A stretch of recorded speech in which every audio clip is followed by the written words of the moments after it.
Olá, boa noite a todos, bem-vindos ao programa Estudando Espiritismo. E hoje então, a gente vai dar continuidade aqui no nosso programa, abordando então a parte 2, que é a segunda parte, que é referente então à palavra alma, né? Então, no programa de hoje nós temos, utilizando também novamente a obra, né, da Ide, né, o Livro dos Espíritos da Ide, pela tradução de Salvador Gentili, e foi revisado pelo Dr. Elias Barbosa, certo, pessoal? Vamos lá então? Allan Kardec fala o seguinte: há outro termo sobre o qual importa igualmente se entender, que é objeto de numerosas controvérsias. É a palavra alma. A divergência de opiniões vem da aplicação particular que cada um faz dessa palavra, da palavra alma. Se a gente for perceber nas filosofias espiritualistas que nós temos no mundo atualmente, que vem lá desde a antiguidade, cada um atribui a palavra alma a uma ideia ou a algum conceito específico. Então a gente vai abordar nesse programa de hoje esse tipo de conceitos que são utilizados por essas filosofias, por essas ideias espiritualistas. Cada ideia ou filosofia espiritualista dá um sentido próprio a essa palavra, a palavra alma. Isso pode gerar muitas discussões, muitas controvérsias, né? E também até conflitos de opiniões. Porque cada um quer colocar o seu conceito, a sua visão dentro daquela palavra. Isso pode gerar então confusão, porque alguns vão dizer que a alma faz parte da matéria, outros falam que sobrevive à matéria, outros falam que não sobrevive após o desencarne. Então cada um tem essa opinião, a gente vai abordar isso também, tá bom? Para algumas filosofias espiritualistas, chamam a alma de princípio vital. Para outros, chamam a alma de centelha, como veremos logo em seguida. Então, como nós já abordamos, cada um vai chamar a palavra, vai ter um conceito, na verdade, da palavra alma de acordo com o seu entendimento, de acordo com seus conhecimentos, né? Então, isso é muito importante que nós saibamos discernir e saibamos conhecer essas distinções de pensamentos, de ideias e conceitos, para a gente possa então entender o conceito que Allan Kardec vai dar sobre a palavra alma ainda nessa segunda parte. Segue Kardec então falando o seguinte: segundo alguns, a alma é o princípio da vida material, orgânica. Ela não tem existência própria e cessa com a vida. É o materialismo puro. É o que nós falamos, acabamos de falar agora. Cada um tem sua opinião. Então, para o materialista, a alma ela existe enquanto o corpo físico existir. Se não existir o corpo físico, a alma deixa de existir. Ou seja, a alma é criada junto com o corpo, né, junto com a parte da fecundação, é criada ali, né, passa a gestação, a criança nasce, passa as fases da infância, adolescência, adulta e a parte idosa, né, e após o desencarne, então a alma morre junto com o corpo. É isso que os materialistas pensam da forma que a alma existe, tá bom? Então, ou seja, enquanto houver a vida na matéria, há alma. Essa é a visão dos materialistas. E a próxima visão, Kardec faz o seguinte comentário: outros pensam que a alma é o princípio da inteligência, agente universal do qual se absorve uma pequena porção do agente universal. Segundo ele, não haveria por todo o universo senão uma só alma que distribui centelhas. Aqui então Kardec está falando que alguns dessas pessoas espiritualistas com filosofias espiritualistas acredito que após a morte do corpo físico, a centelha ou a alma, como eles chamam, retorna à fonte, fazendo parte do todo novamente. Como é que se dá esse entendimento, esse conceito? Imaginemos um corpo, né, um corpo universal, da onde Deus quer dar a vida a um indivíduo. Então ele pega uma porcentagem ou uma porção muito pequena do seu todo, né, e coloca no corpo. A pessoa vive, morre, e após a pessoa desencarnar, a porção retorna ao corpo, né, universal. Então, essa é a forma que alguns espiritualistas pensam sobre a conceituação, sobre a ideia de alma. Não teríamos, ou seja, a gente não teria então uma individualidade, a gente faria parte do todo. E após essa falta de individualidade, então a gente seria tipo uma mônada, né? Uma mônada espiritual, uma mônada universal, onde a gente faria parte, então tudo que a gente conhecer, a gente adquire conhecimento que a gente leva para a mônada, tá? Então, ou seja, a gente perderia após o desencarne a consciência de indivíduo, a consciência de que nós somos nós somos um indivíduo, né, à parte, né? A parte não, um indivíduo que está fazendo parte de um projeto universal, né? Então, a gente vai estudar sobre panteísmo mais à frente em outros programas. Esse aqui é um conceito de panteísmo, né? O conceito que o panteísmo traz para a gente de forma a compreender que a alma faz parte de um todo, vive ali a sua individualidade limitada, após o desencarne, volta ao todo de novo. Kardec segue. Segundo outros, enfim, a alma é um ser moral, distinto, independente, da matéria que se conserva sua individualidade depois da morte. Então aqui, Kardec está falando o seguinte, que essa opinião é uma opinião muito comum entre os espiritualistas. Por quê? Porque a alma é a causa e não o efeito para eles, né? Ou seja, é uma divindade que já existia antes da matéria e sobrevive à matéria. Ou seja, a alma já existia antes de ter um corpo físico e sobrevive após o desencarne desse corpo físico. Então essa é uma ideia da maioria dos espiritualistas que tem essa conceituação de alma, tá? E segue então o Kardec falando: cremos mais lógico tomá-la em sua acepção mais vulgar. Por isso chamamos alma ao ser individual e imaterial que reside em nós e sobrevive ao corpo.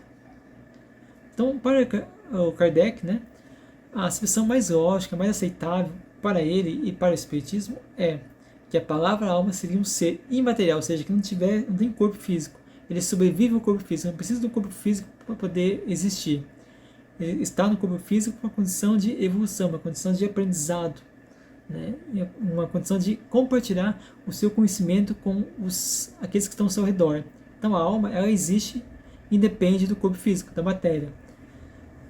E que habita este corpo, né, conservando a sua individualidade e a sua consciência. Ou seja, a alma, para o Kardec, e é o que o Espiritismo aceita, né, que é o espírito, ele independe da matéria, como já vimos, porém ele é um indivíduo à parte, né, ele não faz parte de um todo, ele não está dentro do panteísmo, mas ele é uma consciência, é um indivíduo que tem uma consciência livre para poder caminhar a sua jornada evolutiva, para poder passar por suas experiências, então aprender um pouquinho mais e compartilhar através da individualidade, seja no corpo, seja fora do corpo, o seu conhecimento e suas experiências junto das circunstâncias que ele convive, que ele experimentou e que ele viveu, aqui no corpo físico ou nos planos espirituais. Segue então Kardec falando o seguinte: princípio vital, o princípio da vida material e orgânica, qualquer que ele seja a fonte e que é comum a todos os seres vivos, desde as plantas até o homem. Então o que Kardec quer falar aqui? Isso aqui é algo muito importante, tá? Porque o princípio vital, ele é distinto e independente de cada reino, ou seja, cada reino, né, o animal, reino hominal, reino vegetal, cada ser orgânico, cada existência de vida orgânica na Terra e no mundo tem esse princípio vital.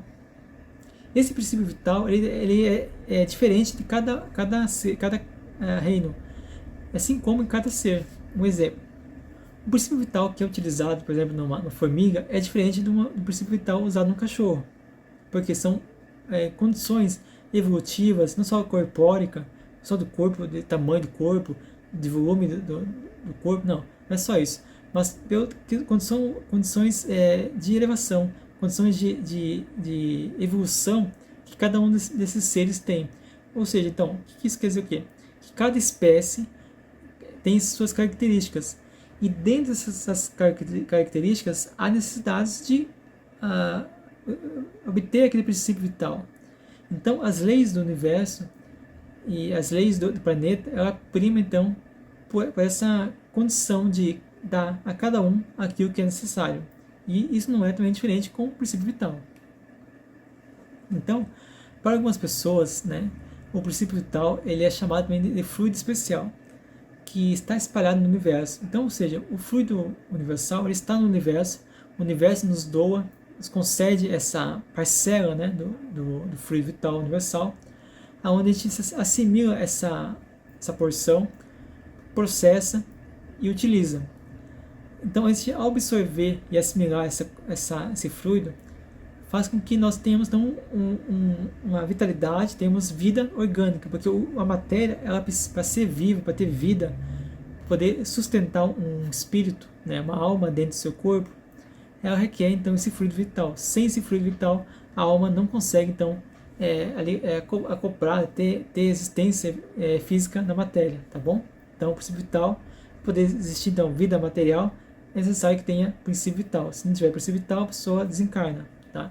É como se fosse o combustível, né, do corpo para poder sustentar então a vitalidade e a conexão e o elo de ligação entre o espírito e o corpo.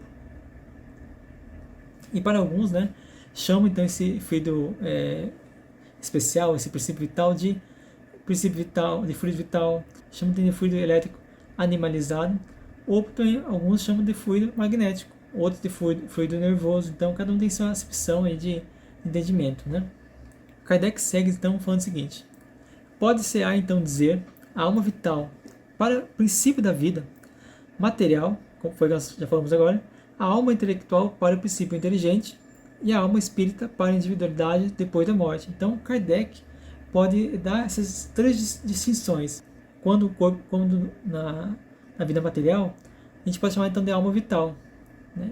E quando for então a alma intelectual, a gente pode chamar então de princípio inteligente, e quando for uma alma espírita, para a individualidade depois da morte. Tudo então é questão de palavra, tudo é questão de definição e questão de conceito. Allan Kardec, então, seguindo essa abordagem mais racional e mais lógica, optou por definir então a palavra alma nas seguintes condições, nas seguintes definições. A alma vital seria então o corpo, seria o mais comum em todos os seres orgânicos, nas plantas, animais e homens, né? Já a alma intelectual, ela seria então própria para os animais e para os homens. Já a alma espírita pertenceria somente aos homens, ao reino hominal. A palavra alma, devendo aparecer frequentemente no curso dessa obra, importava ser fixada no sentido que lhe atribuímos, a fim de evitar qualquer equívoco. Então, como Kardec colocou aqui que a alma tem essas três categorias, essas três fases, assim, essas três formas, o Kardec quis colocar dentro do livro dos Espíritos, dentro da doutrina espírita, um conceito mais fixo, um conceito mais palpável, menos complicado. Porque se a gente for falar alma espírita, alma intelectual ou alma vital, iria fazer uma confusão na nossa mente. Então, para evitar isso, Kardec usou só a palavra alma como um conceito que aborda essas três formas, essas três características de alma, sendo todas elas se unindo numa só. É isso que o Kardec quis trazer de forma teórica, para a gente poder aprender e compreender que a alma compreende então as três formas de aplicação, tá bom? A gente vai ver também em outros programas que a palavra alma será utilizada em várias perguntas e em algumas respostas também. Assim como em algumas perguntas, né, ela será utilizada a palavra espírito. Por que Kardec utiliza a palavra espírito e não alma em algumas perguntas? Mais precisamente, na resposta dos espíritos na questão 134 e 135, informando que a alma e o espírito são a mesma coisa, mas para evitar confusão de nós, né, para algumas pessoas, para poder ter um conceito mais racional, um conceito mais palpável, de melhor entendimento, quando então dentro da doutrina espírita abordar então, a palavra alma, os espíritos e Kardec estão se referindo à pessoa que está, à divindade que está encarnada. Quando se refere então ao espírito, quer dizer o quê? Quer dizer que essa alma, ou essa divindade, ela se refere então a um espírito, a uma alma que está desencarnada. Então por isso que é muito comum a gente chamar espíritos, né, os nossos amigos que estão invisíveis aqui para nós, mas quando a gente fala alma, porque a gente está encarnado, ou seja, a alma se refere então ao indivíduo materializado no corpo físico, tá bom? Então é isso que Kardec quis dizer, e a gente vai ver isso muito então na doutrina espírita, principalmente no livro dos Espíritos, que a alma e espírito são duas palavras que querem dizer a mesma coisa, mas que a gente está usando alma como encarnado e espírito como desencarnado. Portanto, dessa forma a gente consegue então entender um pouquinho mais o raciocínio que a obra, que essa primeira obra nos traz, que é a conceituação da palavra alma, como que pode gerar confusões, né? Imagina só a confusão de você ter várias definições. Isso que Kardec quis trazer para nós poder então ter uma definição, uma conceituação mais generalizada, né? Mas de forma a poder ter a questão lógica, a questão racional, para que a gente evite qualquer confusão. Então, a alma para o Espiritismo é isso, que ela vive, ela sobrevive após o corpo físico, que ela existia antes da gente estar encarnado.